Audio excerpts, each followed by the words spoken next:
Hypervision Podcast. Um podcast da Hyper Island Brasil sobre educação, tecnologia e carreira.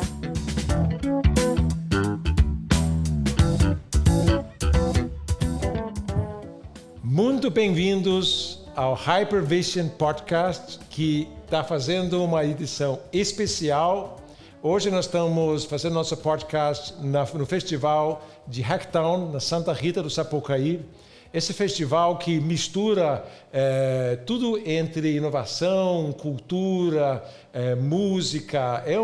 Algumas pessoas dizem que é um mini South by Southwest, mas com um toque brasileiro, totalmente brasileiro, nessa cidade pequena, cidade de 40 mil habitantes, mas com 200 empresas de tecnologia. Né? Então a gente está curtindo muito e nós estamos aqui na Casa Dinamarca, que é, na verdade, uma iniciativa que nós montamos no ano passado, primeira vez, e este ano a gente cresceu mais ainda, e nós temos esse estúdio aqui para fazer a podcast, e eu convidei duas pessoas muito especiais para estar com a gente hoje. Então, quero inicialmente dar boas-vindas ao Tim Lucas, que é meu querido colega na Hyper Island, né? E Tim, você é uma pessoa assim que nas coisas mais fantásticas que a Hyper fez, eu sinto que você tem sempre um dedinho no meio ali mexendo. E nós não tivemos... é o dedo do meio, né? E nós tivemos experiências excelentes em todos os continentes, né? Na Europa, em países no Oriente Médio, Dubai, né? Estados Unidos também e muito aqui no Brasil. Mas conta um pouco sobre quem é Tim Lucas. Nossa, onde começar? Acho que a grande maioria das pessoas me conhece por causa desse sotaque estranho. Você falou que esse é um festival brasileiro, mas temos dois gringos aqui juntos. Eu sou britânico, mas já faz... Eu estava pensando hoje, São Paulo é a cidade que eu passei mais tempo na minha vida, pensando em cidades diferentes, depois de morar em vários continentes, várias situações diferentes. Eu sou antropólogo, sempre tinha essa fascinação com o comportamento do ser humano. Entre as coisas que eu falo na Hyper, sempre falo um pouco da minha experiência trabalhando com gangues em Califórnia, trabalhando com os hooligans de futebol lá na Inglaterra. E junto com você, Jesper, a gente fez parte do grupo que começou os negócios da Hyper Island na América Latina. Hoje em dia eu cuido mais dos nossos projetos, se fala do North America, que não é só Estados Unidos. A gente tem cliente muito legal em Canadá também. Basicamente isso. Várias outras coisas vão saindo durante essa conversa. Sim, perfeito, ótimo. E também convidei a Elsa Tamas, também amiga há muito tempo. Elsa faz uns trabalhos maravilhosos. Elsa é psicóloga, faz muito trabalho com executivos, empresas de grande porte, e tem trazido também um assunto, fez uma palestra aqui no Hacktown. O time também vai palestrar aqui. Você fez uma palestra aqui na Casa Dinamarca hoje, mas inicialmente, deixa eu só mencionar, se alguém está escutando aqui que tem uma música aqui por trás, é porque a gente está no festival, tá, gente? Então, assim, no fundo, vocês vão escutar que temos E é sexta-feira à noite também. Sexta-feira à noite, né? Então, você tem direito, inclusive, a cerveja. Com fundo musical. Pois é. Então, tem esse fundo musical aí para acompanhar. Mas, Elsa, nos conte um pouco sobre você. Tá. Então, eu sou paulistana da Gema, diferente de vocês, né? Nasci em São Paulo, sou psicóloga, trabalho clinicamente já faz 47 anos, né? Então, é uma jornada grande. Sou uma pessoa muito curiosa, então, nesses anos todos eu fui estudar muitos sistemas, me envolvi com muita coisa e... Assim, desde quando eu comecei com psicanálise, depois fui estudar muita coisa ligada a corpo, depois tive muito interesse em entender a natureza da mente e fui estudar mais a psicologia budista, não o budismo como tradição assim filosófica ou religiosa, como se diz, né? Mas mais da perspectiva psicológica. Isso foi uma coisa muito interessante, né? Um assunto que sempre me chamou é entender a natureza da mente, né?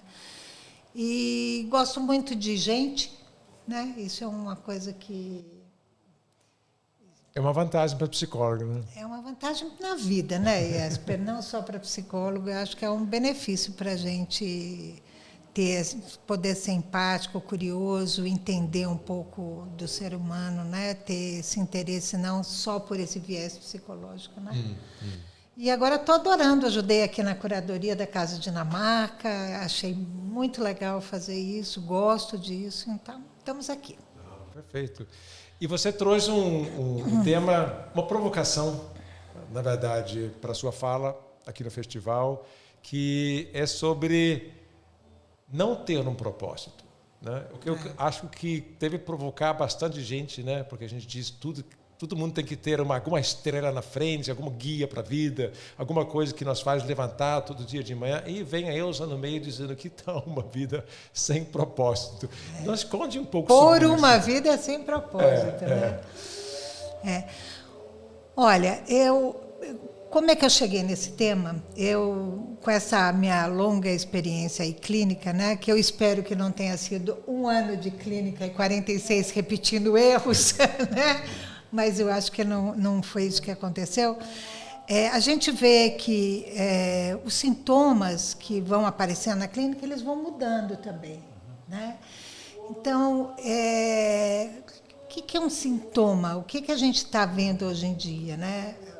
Uma evolução da doença mental, assim, das doenças, como são chamadas assim, neuropsicoemocionais, num grau absurdo, né? A gente tem burnout. Imagina se há 10, talvez 15 anos, a gente nunca ouvia falar disso. Eu não tinha a menor ideia do que era burnout. Quadros de depressão, todo mundo, eu costumo brincar assim, a gente tem esses anuários de doença mental, né? E tem os CIDs, que são esses códigos internacionais de diagnóstico que facilitam que o médico saiba qual a sua doença. Eu falo que hoje em dia também uma outra coisa que eu observo é que todo mundo quer um CID para chamar de seu, entendeu? Né? Cada um quer ter um diagnóstico, né? As pessoas querem, é como se assim, as inabilidades que a gente vai apresentando nesse momento da vida fosse encontrando uma justificativa num CID, né? Então, todo mundo, eu vivi isso demais no consultório, todo mundo quer ser TDAH, todo mundo quer ser. Né? E você olha, eu estou exagerando, né? Mas, assim, por que as pessoas vão atrás de um diagnóstico, né? Por que elas querem ter essa nomenclatura, né? Então, quando eu pensei nisso, eu vi que o propósito, hoje em dia, acabou sendo mais um peso, né? Eu gosto muito daquele... eu não sei falar o nome dele, eu gosto dele, mas não sei falar o nome dele. Daquele filósofo coreano que reside na Alemanha, o Byung-Chul, né? Sabe quem é, né? Ele tem uns livrinhos que eu acho que são... Estou chamando de livrinhos porque eles são finos, mas em termos de conteúdo eles são livrões. Assim. E ele tem um livro que ele chama Sociedade do Cansaço, né? E que ele fala muito sobre essa transição que a gente está fazendo da sociedade disciplinar para a sociedade do desempenho. Eu acho que é super bem colocado. E dentro dessa colocação, para uma vida que está tão sem sentido, o tecido social, acho que você pode falar também sobre isso como antropólogo, o tecido social super esgarçado, a gente não tem confiança, não tem credibilidade no sistema, tudo. A gente vai experimentando a questão de estar numa vida sem sentido. E aí a gente terceiriza achar um sentido para a vida, porque o que tem de coaching, de coaches de propósito atualmente, né? Eu falei que quando eu comecei a pensar nessa ideia da palestra, é claro que eu fui pesquisar, né? Então, meu algoritmo para propósito subiu legal. Então, o que eu recebi de cursos absurdos de propósito, né? Então, foi um pouco por aí, porque eu acho que virou mais um peso para as pessoas terem que descobrir qual é o propósito delas, né? como se fosse uma coisa separada da vida cotidiana, né? Posso falar uma coisa, Elza? Eu estava aqui ouvindo você, maravilhoso. 2, 3 coisas que entraram na minha cabeça. Aquele filme do Wim Wenders, o novo filme dele. Maravilhoso. Dia Perfeito. Dia Perfeito. Amo porque eu sou super fã do Lou Reed. Então, qualquer filme que tenha essa música dessa época, a música do Lou Reed, eu também sou fã. já vou amar. Mas, para quem não conhece, trata de um homem que limpa os banheiros lá no Japão e fala, de certa forma, de uma pessoa que está feliz no momento, no dia a dia, que talvez não tenha essa grande visão do que quer ser, de onde quer chegar na vida. E ouvindo você, eu estava pensando bastante. Jespa, a gente na Hyper Island, ultimamente, a gente fala muito nessas coisas dos meta skills. E uma coisa que eu acho que difícil, talvez na tradução, mas a gente fala tanto de propósito hoje em dia. Eu prefiro falar de mattering. Eu quero saber que o que eu faço no meu dia a dia importa de algum sentido, é importante para mim. Tem algum, não, isso para mim é bem diferente do que propósito. Propósito para mim é muito mais conectado com o longo prazo, médio prazo. Acho que concordo 100%, traz uma pressão nas costas das pessoas. Talvez por isso eu prefiro essa coisa de mattering. Porque eu sinto isso no meu dia a dia. Eu quero saber que as coisas que eu faço no dia a dia, de certa forma importa. Eu tenho uma sensação que do que eu estou fazendo tem um tipo de... As outras pessoas também importam para o que eu faço. Mas, para mim, é bem diferente dessa sensação do propósito do médio e longo prazo, que para mim, eu concordo, pode ser que a gente sente muito mais cobrança. E também, eu estava refletindo bastante sobre a minha vida. Eu nunca tinha propósito. Tudo aconteceu por acidente. Eu estou aqui no Brasil por acidente, de certa forma. Eu nunca estava na Inglaterra pensando, um dia eu quero morar no Brasil. E também, eu não sei se é uma coisa de gerações diferentes, mas eu sempre acho que eu tinha muito sorte na minha vida. Dos meus pais nunca cobraram coisas em mim desse jeito da minha vida profissional. Eles queriam que eu era uma pessoa feliz, que eu trata bem dos meus amigos, mas era isso. Não era. Eu era a primeira pessoa da família a fazer faculdade. Meus pais nem sabiam o que era doutorado quando eu falei, vou fazer doutorado. Então, a perspectiva, a expectativa, talvez muda entre gerações, mas eu não quero... É difícil agora que eu tenho filhos, eu não quero cobrar eles. Eu quero que eles tenham essa liberdade. Mas eu sei que na sociedade que a gente vive, complexo, competitivo, existe de uma certa forma, né? Existe essa pressão social. Como você não cobrar seus filhos? Como você passa essa mensagem? Eu não sei o que você acha sobre isso, Elza. Eu acho que a gente tem que pensar, né? Mas eu acho que às vezes quando a gente fala essa frase sem propósito, eu em nenhum momento penso que a pessoa não deve ser disciplinada, de que ela não deve ter foco, de que ela não deve... Por exemplo, uma coisa maravilhosa do filme, no Dias Perfeitos, é que a relação dele com o trabalho é uma relação cheia de significado. Isso, quando eu falo de mattering você está falando isso, né? Ela é cheia de significado. Ele faz o melhor que ele pode, né, naquilo. Então, eu acho que é disso que a gente está falando também. O que eu acho, por exemplo, quando eu pensei nisso, eu comecei a perguntar para as pessoas assim, qual que é o seu propósito? Né? E fui listando lá as coisas que as pessoas me falavam. Legado é uma palavra que apareceu um monte de vezes. Legado, eu quero deixar um legado. Né? Aí eu brinco um pouco falando o seguinte: você sabe o nome dos seus tataravós? A pessoa fala, tataravó? Você sabe o nome deles? A pessoa fala, não. Falo, faz menos de 100 anos isso, né? Que legado eles deixaram? Para quem eles deixaram um legado, né? Eu falo, você conhece a Rua Oscar Freire, em São Paulo? Você conhece? Sim. Você sabe quem foi Oscar Freire? Né? E agora eu falo, a Câmara de São Paulo é uma brincadeira, né? Cada coisa que um vereador consegue fazer passar na Câmara, por exemplo, uma coisa que ele ganha uma classificação lá, se ele mudar o nome de uma rua. Então, eu morava na minha infância numa rua, perto de uma rua que chamava Rua das Acácias. Acácias é uma flor, né? Um cara fez um projeto para mudar para a Rua Pássaros e Flores. É um pouco ridículo, né? Porque ele mudou de uma flor para pássaros e flores, só para o projeto estar aprovado. Então, daqui a pouco, o Oscar Freire vai chamar o quê? Rua das Havaianas, entendeu? Quem que foi o Oscar Freire? Qual é o legado? Né? Qual é o legado que a gente imagina que a gente vai deixar lá na frente que não está sendo construído na relação com os seus filhos hoje? Não é esse o legado?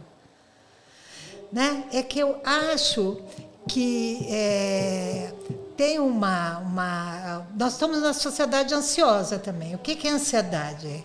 Por definição, é o seu corpo, estado físico aqui, a mente, o mental e emocional lá na frente. Esse gap chama ansiedade, tá certo? E o que está lá na frente? Só tem duas coisas no futuro: os nossos medos e a nossa esperança. Não tem outra coisa lá, tá certo? A gente tende a achar que medo não é muito legal, mas que esperança é legal. Tem visões que dizem, não, sempre que você tem esperança, significa que o que você está vivendo não é suficiente. Não é suficiente quando você projeta que o futuro... Que é aquelas coisas, né? Quando eu tiver dinheiro, quando eu tiver um namorado, quando eu for magra, quando eu mudar de país, quando o Brasil melhorar. Como se a vida...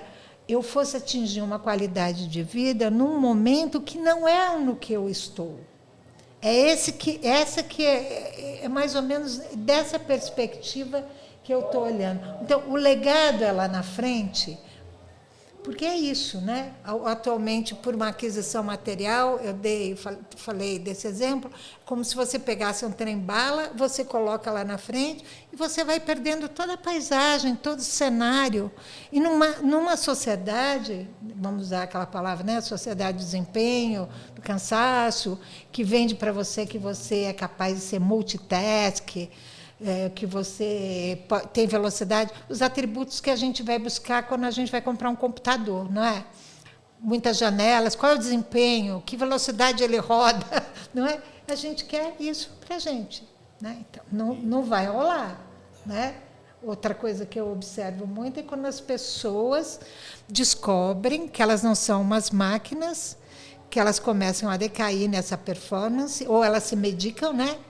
Hoje em dia, muita gente se medica para melhorar a performance, ou elas entram na síndrome do impostor, ou se esgotam, né? Se esgotam e a gente entra nos quadros depressivos, né? Porque ela fez um ideal de ego impossível de ser alcançado, né? Então, me parece, quando escutando vocês dois falando sobre propósito, me parece que a gente projeta tanto para frente que a gente sai do agora e do imediato de agora, joga tanto para frente. Quando a gente fala sobre legado, Elza, que você traz, a gente joga tão para frente que chegamos até depois da morte, depois da própria morte. Né? Então a gente fica fazendo projetos para realizar até depois que a gente morre, né? Talvez que muitas vezes tem gente que só pode, pelo menos na Dinamarca é assim, você só pode nomear uma rua de uma pessoa que já morreu, né? Porque vai que faz alguma besteira aí mais no fim da vida. Acho que aqui é assim também. Pois então o projeto de nomear a rua de uma pessoa, se eu quero uma rua nomeada, uma ponte com uma coisa com o meu nome, é depois que eu morro. Então, quer dizer, a entrega desse projeto, desse propósito, é depois que eu morro. Então, assim, Nunca vou nem ter usufruir, prazer de né? ver aquilo, Usufruir. né? De tanto que eu jogo para frente. Que prazer que isso me dá agora. E como é e a custo de quê?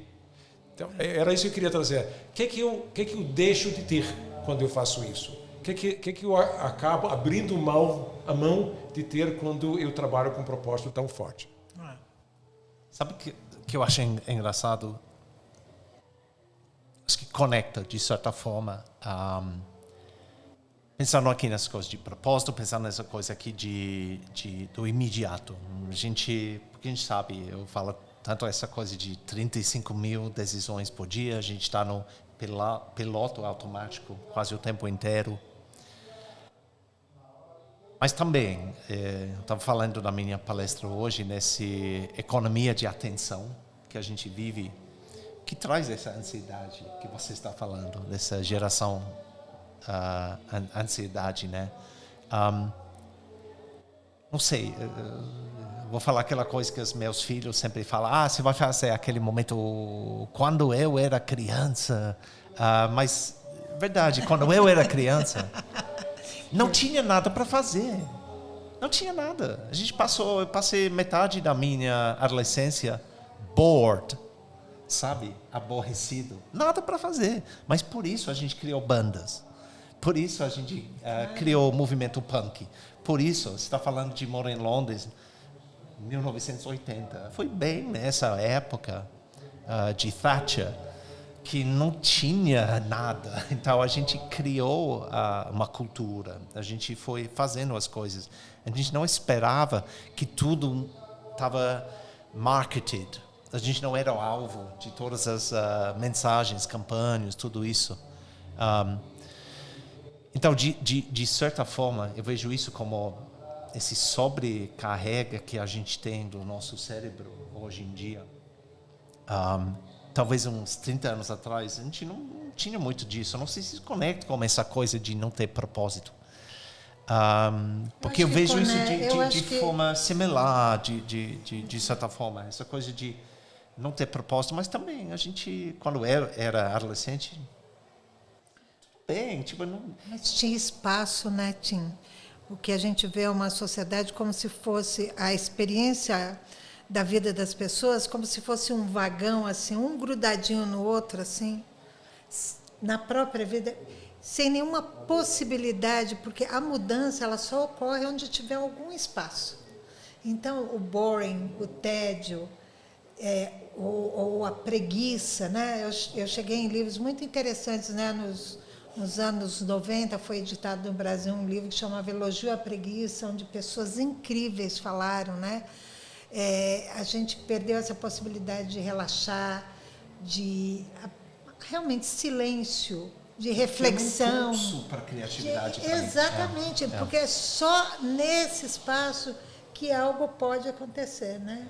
Uma coisa que eu falei hoje também, que eu achei muito legal de pensar, que eu achei nesse filósofo coreano, ele discorreu um pedaço, aí eu fui viajando em cima, que hoje em dia tem coaching para sono, porque nós nos distanciamos tanto de uma coisa absolutamente orgânica, que deveria ser totalmente orgânica para a gente, que seria o dormir, né? E é quase como se alguém tivesse que ensinar para a gente como a gente fecha um ciclo. Porque dormir você encerra um ciclo daquele dia e mergulha. Elza, desculpa falar isso, mas eu preciso desse serviço. Porque eu sou péssima de dormir e se alguém mesmo está oferecendo, eu vou procurar. Se for eficiente, né? Vamos estar adquirindo, né? Mas o que eu achei legal de pensar, assim, para você poder fechar um ciclo, você tem que parar. Mas a cabeça para? Não. Então, esse ciclo não se fecha. E ele usou uma imagem tão legal. Ele diz assim, ninguém mais dorme numa entrega, numa confiança. O que as pessoas acabam dormindo é por exaustão. E numa coisa como se fosse uma pedra que nada sente, como se fosse um braço dormindo, né? Então, se perdeu até isso.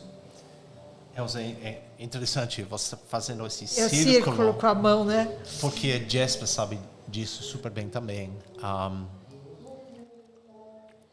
Uma coisa que a gente fala muito na Hyper Island é essa importância de reflexão. Essa importância de parar. E várias conversas durante esse ano, de projetos diferentes, falando com pessoas diferentes. Também eu me mergulhando um pouco mais nessa área de saúde mental. Como que parece que é quase impossível hoje em dia parar e refletir.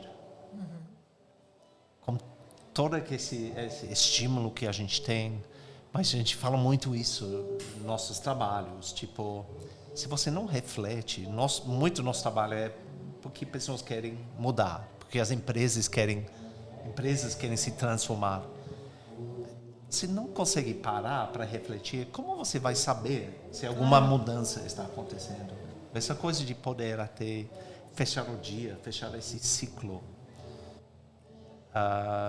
me traz muito essa reflexão de como é difícil refletir hoje em dia. E por isso, eu não sei o impacto disso, como isso vai, se isso está ligado com essas doenças que a gente está sentindo hoje em dia, mas eu sinto isso, que é difícil parar. Eu também trouxe, por exemplo, essa inabilidade de relaxar, de um lazer genuíno, né? Trouxe uma coisa da ideia do Shabá, né? A ideia do Shabá era esse 7º dia onde se descansa, e um dos critérios é que não se exerça nenhuma atividade comercial, né? Então, como a gente perdeu também essa possibilidade da festa, da celebração, o que a gente tem? Chás de bebê, onde a própria festividade virou um produto, né? É a sociedade onde tudo vai virando um produto, né? Pensei também na questão os espaços que a gente se permite como relaxamento são as viagens. Mas como as pessoas viajam? Ticando assim, né? Já vi. E eu estava contando assim, eu viajei já muito, porque eu adoro viajar. Assim, é uma coisa que eu gosto muito. Mas, por exemplo, eu fui para a Índia. Visitei inúmeros museus, templos, lugares e tal. Lembro, assim, Taj Mahal, o nome. Mas dos outros eu não lembro nada. Eu lembro que quando eu estava lá eu achei bonito. Mas eu lembro que minha bota quebrou o salto dela. E eu precisava achar um sapateiro na Índia. Então eu fui procurando, achei um cara na rua que trabalhava com sapato. A gente ficou 3 horas conversando. Lembro que eu fui comprar umas scarves lá, uns tecidos, e o rapaz tinha que fazer a barrinha. E na Índia tudo acontece no nível do chão, assim, né? Você senta no chão. E enquanto ele conversava comigo, perguntava de onde eu era, enrolava aquela seda assim, passava um ratinho atrás de mim, e eu fazia uma cara assim. E ele, mas você não gosta dos ratinhos? Né? Então, essas coisas que interrompiam a minha viagem, mas me criavam um cenário completamente novo, são as coisas que ficaram para mim. O nome dos templos, dos lugares, isso não desapareceram. Então, aí eu queria trazer isso, que eu acho que muitas vezes a gente vai vivendo a vida querendo o tempo inteiro controlar e determinar como a vida vai ser. E não dando esses espaços sagrados de descanso, reflexão, onde o acaso pode operar, um salto quebrar, ou alguma coisa assim, onde você vai, usei muito essa palavra hoje, o flanar, né, que andasse em direção pela cidade, e deixar o acontecimento te surpreender. E isso ser a vida, né? Então, isso me fez lembrar uma frase que um amigo meu falava, eu lembro desde que adolescente, que é ajude o acaso, que o acaso te ajuda. Né? Que justamente dá abertura, ajude, abre-se, abre sua mente, tira um pouco o tempo fora e deixa que as coisas aconteçam. Eu queria que vocês, agora estamos no final aqui, dessem algumas dicas de como é que as pessoas podem ficar um pouco mais flanando à toa, né? Sabe a palavra que eu mais gostei quando eu estava aprendendo a falar português? Ainda estou aprendendo a falar português. Zanzar. Zanzar. Ai, é boa essa. Então, Jasper, talvez para mim é um pouco disso. Zanzar. Óbvio, o contexto é diferente. A situação de segurança pública é diferente, mas para quem é tipo eu de Londres, morando em São Paulo, essa coisa mesmo de andar, de zanzar, de simplesmente observar as coisas, de fazer o papel do flaneur, né? É difícil às vezes.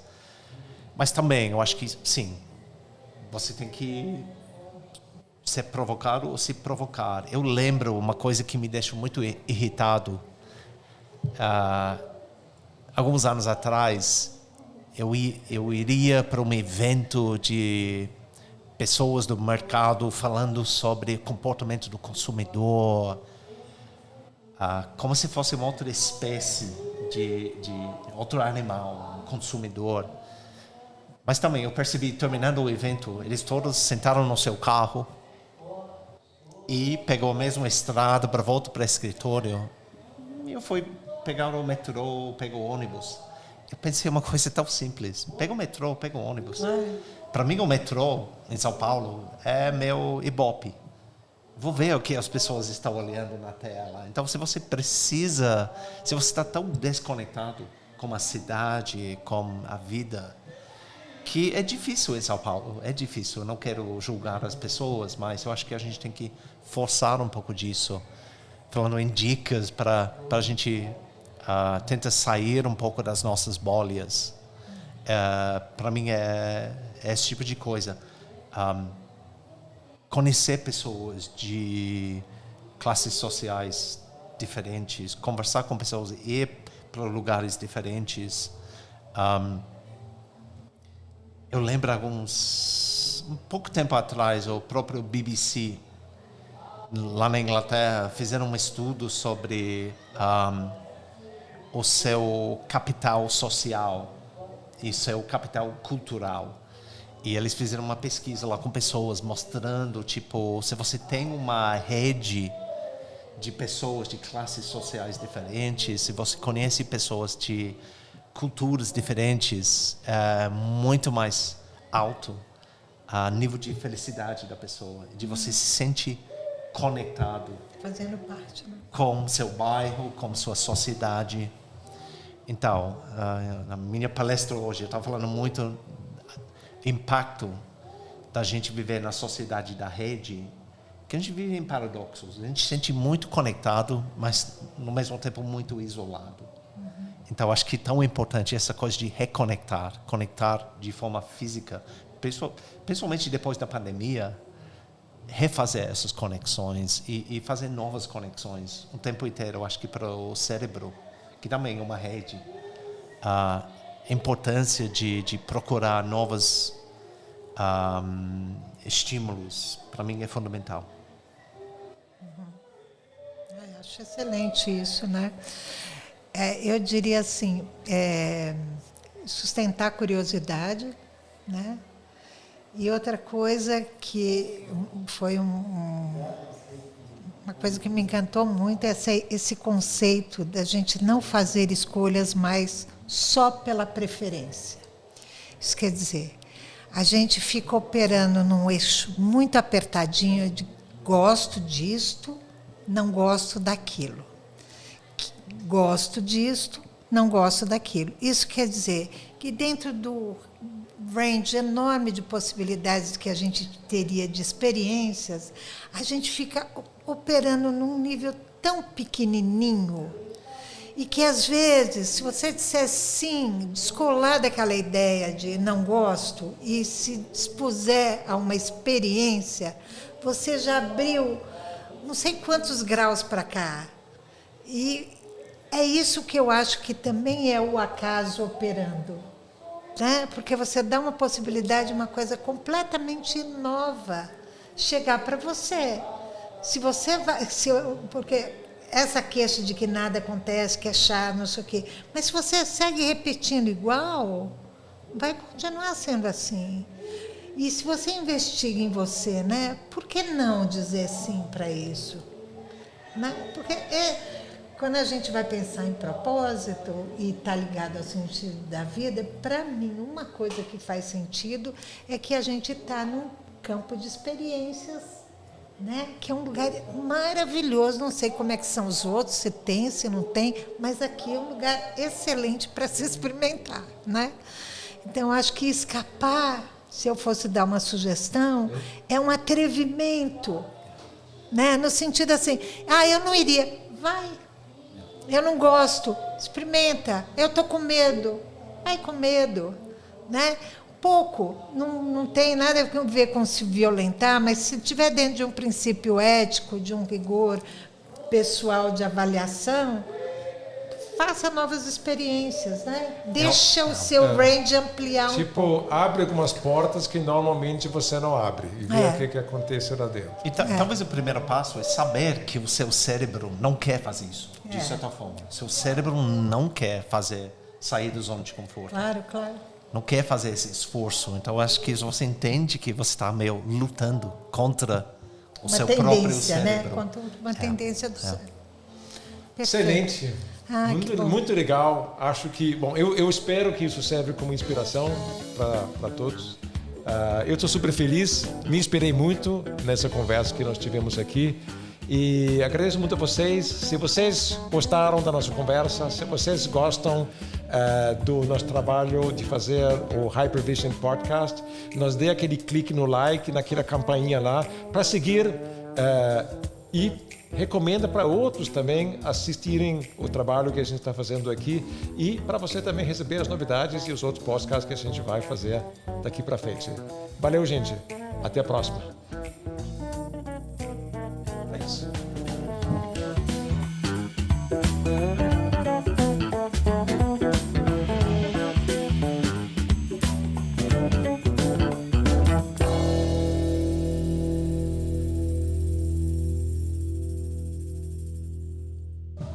Ótimo, né? Obrigado. Obrigada também. Adorei. Nossa, foi muito legal.